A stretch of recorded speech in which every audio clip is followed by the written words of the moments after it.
স্বাগত সমকাল লাইভে আপনাদের সাথে যুক্ত রয়েছে আমি রবি হোসেন রাজু। এই মুহূর্তে যুক্ত রয়েছি নয়াপল্টন বিএনপির কেন্দ্রীয় কার্যালয়ের সামনে। জানিয়ে রাখি, বিএনপির চেয়ারপারসন সাবেক প্রধানমন্ত্রী খালেদা জিয়ার নিঃশর্ত মুক্তির দাবিতে ঢাকা মহানগর দক্ষিণ এবং উত্তর বিএনপির আয়োজনে রাজধানীর নয়াপল্টন বিএনপির কেন্দ্রীয় কার্যালয়ের সামনে সমাবেশে দুপুরের পর থেকে খণ্ড খণ্ড মিছিল নিয়ে নেতাকর্মীরা যোগ দিচ্ছেন। বলা চলে 2023 সালের 28শে অক্টোবর যে বিএনপির মহাসমাবেশ ছিল, সেই মহাসমাবেশের পরে এই প্রথম একসাথে এত বড় জমায়েত হয়েছে নয়াপল্টন বিএনপির কেন্দ্রীয় কার্যালয়ের সামনে। আমরা দুপুরের পরে যেমনটা দেখতে পেয়েছি, খণ্ড খণ্ড মিছিল নিয়ে ঢাকা মহানগর দক্ষিণ এবং উত্তর বিএনপি সহ ঢাকার আশেপাশে যেসব জেলাসমূহ রয়েছে সেসব জেলাসমূহের নেতাকর্মীরা কিন্তু নয়াপল্টন বিএনপির কেন্দ্রীয় কার্যালয়ের সামনে এসে তারা জড়ো হচ্ছেন এবং বিএনপির চেয়ারপারসন সাবেক প্রধানমন্ত্রী খালেদা জিয়ার নিঃশর্ত মুক্তির দাবিতে এই যে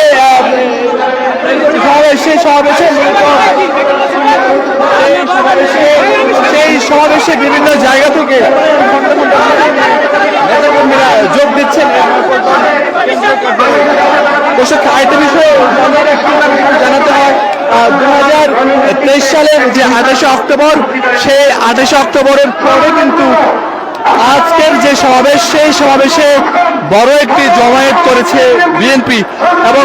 দুপুরের পর থেকে ঢাকা মহানগর দক্ষিণ উত্তর সহ ঢাকার যেসব পার্শ্ববর্তী জেলাসমূহ রয়েছে সেসব জেলার নেতাকর্মীরাও কিন্তু খণ্ড খণ্ড মিছিল নিয়ে এই যে সমাবেশ খালেদা জিয়ার মুক্তির দাবিতে সেই সমাবেশে তারা যোগ দিচ্ছেন। দেখাই আপনারা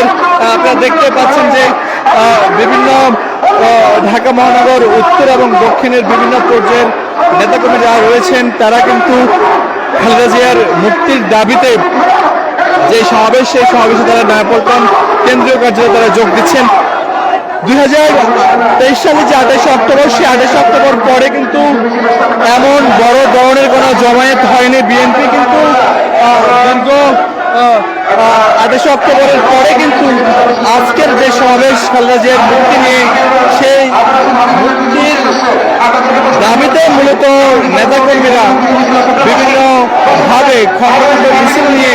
নয়াপল্টন বিএনপির যে কেন্দ্রীয় কার্যালয়, সেই কার্যালয়ে তারা প্রবেশ করছেন এবং উপর থেকে যদি দেখায় আপনারা দেখতে পাচ্ছেন যে নেতাকর্মীদের যে স্রোত, সেই স্রোত কিন্তু ক্রমশই বাড়ছে এবং আমরা নাইট অ্যাঙ্গেল মোড়, ফকিরাপুল মোড় দুদিক থেকে আমরা কিন্তু মিছিল এসে নেতাকর্মীরা যে নয়াপল্টন বিএনপির কেন্দ্রীয় কার্যালয়, সেই কার্যালয়ে আমরা প্রবেশ করতে দেখেছি এবং নেতাকর্মীরা এখনো প্রবেশ করছেন নয়াপল্টন কেন্দ্রীয় কার্যালয়ের সামনে এবং এর মধ্যে যে অস্থায়ী যে মূল মঞ্চটি করা হয়েছে, সেই মঞ্চের সামনে কিন্তু নেতাকর্মীরা বসে পড়েছেন এবং অস্থায়ী যে মঞ্চ, সেই মঞ্চ শেষ করে যদি একটু দেখাই আপনাদের, রাস্তার যে দুই পাশ, অর্থাৎ এক পাশ দিয়ে মিছিল এসে প্রবেশ করছেন এবং দলীয় কার্যালয়ের সামনে যে সড়ক, সেই সড়কের সামনে কিন্তু ঠিক এইভাবে নেতাকর্মীরা কিন্তু বসে পড়েছেন এবং বেশ যদি বলতে হয় যে নাইট অ্যাঙ্গেল মোড় পর্যন্ত কিন্তু এই যে বসে যাওয়ার দৃশ্য, সেটি আমরা দেখতে পাচ্ছি এবং যদি এই পাশে একটু দেখাই তাহলে দেখে বুঝতে পারছেন যে নেতাকর্মীরা কিন্তু মিছিলে তারা এই নয়াপল্টন যে কেন্দ্রীয় কার্যালয়, সেই কেন্দ্রীয় কার্যালয়ে তারা মূলত যোগ দিচ্ছেন। জানিয়ে রাখি আরেকটি বিষয়, বিএনপির চেয়ারপারসন সাবেক প্রধানমন্ত্রী তার যে নিঃশর্ত মুক্তি, সেই নিঃশর্ত মুক্তির দাবিতে ঢাকা মহানগর দক্ষিণ এবং উত্তর বিএনপি ছাড়াও ঢাকার যেসব পার্শ্ববর্তী জেলাসমূহ রয়েছে, সব জেলার নেতাকর্মীরাও কিন্তু খণ্ড খণ্ড মিছিল নিয়ে এভাবে নয়াপল্টন যে কেন্দ্রীয় কার্যালয়, সেই কেন্দ্রীয় কার্যালয়ে তারা এসে প্রবেশ করছেন এবং দেখায় যে মূল মঞ্চ, সেই মূল মঞ্চের সামনের যে দৃশ্য, সেই মূল মঞ্চের সামনে কিন্তু এর মধ্যে নেতাকর্মীরা এসে জড়ো হয়ে তারা বসে পড়েছেন এবং খণ্ড খণ্ড মিছিল নিয়ে কিন্তু নেতাকর্মীরা এখনো প্রবেশ করছেন। মূলত 2023 সালের 28শে অক্টোবরের পরে কিন্তু নয়াপল্টনে এত বড় করে জমায়েত হয়নি বিএনপি। এবছরের এবারই প্রথম বিএনপি চেয়ারপারসন ও সাবেক প্রধানমন্ত্রী খালেদা জিয়ার নিঃশর্ত মুক্তির দাবিতে তারা নয়াপল্টন যে কেন্দ্রীয় কার্যালয়, সেই কেন্দ্রীয় কার্যালয়ের সামনে তারা বড় একটি জমায়েত করেছেন এবং খালেদা জিয়ার নিঃশর্ত মুক্তির দাবিতে যে সমাবেশ, সেই সমাবেশে সভাপতিত্ব করছেন বিএনপি স্থায়ী কমিটির সদস্য মির্জা আব্বাস এবং প্রধান অতিথি বক্তব্য রাখবেন দলটির মহাসচিব মির্জা ফখরুল ইসলাম আলমগীর। এরই মধ্যে কিন্তু আমরা যেমনটা দেখতে পেয়েছি, দুপুরের পর থেকে খন্ড খন্ড মিছিল নিয়ে নেতাকর্মীরা জড়ো হতে শুরু করেছেন এবং সেই জড়ো হওয়ার দৃশ্য কিন্তু আমরা এখনো দেখতে পাচ্ছি এবং নেতাকর্মীরা কিন্তু এখনো মিছিল নিয়ে তারা জড়ো হচ্ছেন এবং আমরা যদি একটু কথা বলার চেষ্টা করব, কয়েকজন নেতাদের সাথে একটু কথা বলতে চাই। একটু কথা বলতে চাই। আপনার দীর্ঘদিন পর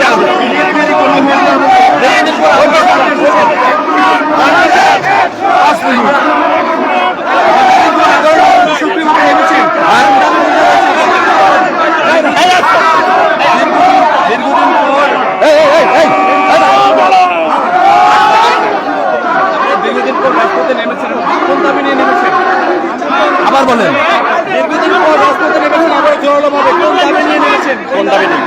আজকের যে দাবি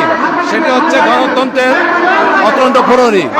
দেশ নেত্রী বেগম খালেদা জিয়ার মুক্তি। গণতন্ত্রকে মানুষের প্রত্যাশার স্থল। আজকে দেশের যে অবস্থা, স্বাধীনতা সংগ্রামের আজকে যে চেতনা সেটা ভুলুণ্ঠিত, স্বাধীনতার সার্বভৌমত্ব ভুলুণ্ঠিত, গণতন্ত্র নির্বাসিত।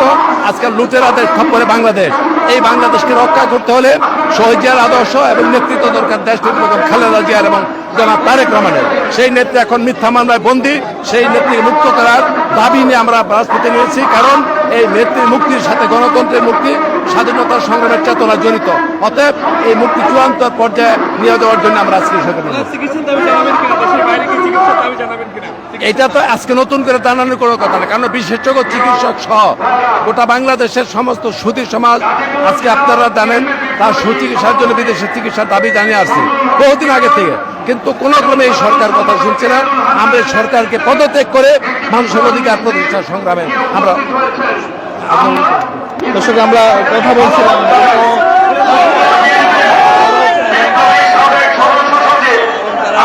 মিছিল নিয়ে কিন্তু ধীরে ধীরে যে সমাবেশ, সে সমাবেশে তারা যোগ দিচ্ছেন। জানাতে হয় আপনাদের 2023 সালে 28 অক্টোবর পরে কিন্তু এই জাতীয় বড় কোনো জমায়েত বিএনপি নয়াপল্টনে করেননি এবং আজ বিএনপি চেয়ারপারসন এবং সাবেক প্রধানমন্ত্রী খালেদা জিয়ার নিঃশর্ত মুক্তির দাবিতে নয়াপল্টন যে কেন্দ্রীয় কার্যালয়, সেই কেন্দ্রীয় কার্যালয়ের সামনে কিন্তু মূলত এভাবে নেতাকর্মীরা জড়ো হচ্ছেন এবং জানিয়ে রাখি তারা কিন্তু দুপুরের পর থেকেই এভাবেই খন্ড খন্ড মিছিল নিয়ে নয়াপল্টন কেন্দ্রীয় কার্যালয়ের সামনে বিএনপির যে সমাবেশ, সেই সমাবেশে তারা যোগ দিচ্ছেন এবং দুপুরের পর থেকে এই যে মিছিলের সংখ্যা সেটিও বেড়েছে, সেই সাথে নেতাকর্মীদের আসার যে স্রোত আমরা সেটিও দেখতে পেয়েছি। একটা বিষয় যদি জানাতে হয় আপনাদের, ঢাকার যেসব পার্শ্ববর্তী জেলাসমূহ রয়েছে আমরা যেমনটি দেখতে পেয়েছি গাজীপুর, নারায়ণগঞ্জ, মুন্সিগঞ্জ, টাঙ্গাইল, কুমিল্লা সহ বেশ কিছু জেলার নেতাকর্মীরাও কিন্তু এই যে সমাবেশ, সেই সমাবেশে আমরা দেখতে পেয়েছি এবং তারা মিছিল এবং ব্যানার হাতে, প্লেকার্ড হাতে তারা মূলত নয়াপল্টন যে কেন্দ্রীয় কার্যালয়, সেই কেন্দ্রীয় কার্যালয়ে এসে তারা হাজির হচ্ছেন। আমরা যদি দেখাই একটু আপনাদের, এখনো কিন্তু যে নাইটাঙ্গেল মোড়ের যে দৃশ্য এবং যদি একটু দেখাই আপনাদের 2023 সালের 28 অক্টোবরের পরে কিন্তু আজকের যে বিএনপির জমায়েত, সেটি অনেকটাই বড় জমায়েত এবং এর আগে কিন্তু বিএনপি এই বছরে কোনোভাবে জড়ো হয়নি, যেহেতু নির্বাচন গিয়েছে মাঝখানে। সবকিছু মিলিয়ে আবারও নতুন করে বিএনপি চেয়ারপারসন এবং সাবেক প্রধানমন্ত্রী খালেদা জিয়ার মুক্তির দাবিতে, নিঃশর্ত মুক্তির দাবিতে মূলত বিএনপির নেতাকর্মীরা জড়ো হচ্ছেন এবং যে সমাবেশ, সেই সমাবেশে তারা অংশ নিচ্ছেন এবং কিছুক্ষণের মধ্যে যে আজকের যে সমাবেশ, সেই সমাবেশে সভাপতিত্ব করবেন বিএনপির স্থায়ী কমিটির সদস্য মির্জা আব্বাস এবং প্রধান অতিথির বক্তব্য রাখবেন দলটির মহাসচিব মির্জা ফখরুল ইসলাম আলমগীর। দর্শক দেখতে পাচ্ছেন এখনো কিন্তু নেতাকর্মীরা বিভিন্নভাবে কিন্তু মিছিল নিয়ে এই নয়াপল্টনের বিএনপির যে কেন্দ্রীয় কার্যালয়, সেই কেন্দ্রীয় কার্যালয়ের সামনে যে কেন্দ্রীয় কার্যালয়ে যে সমাবেশ নিঃশর্ত মুক্তির দাবিতে, সেই মুক্তির দাবিতে বিএনপির সেই সমাবেশে কিন্তু নেতাকর্মীরা এখনো যোগ দিচ্ছেন। দর্শক, আপনারা দেখছেন সমকাল লাইভ। কোন চ্যালেঞ্জ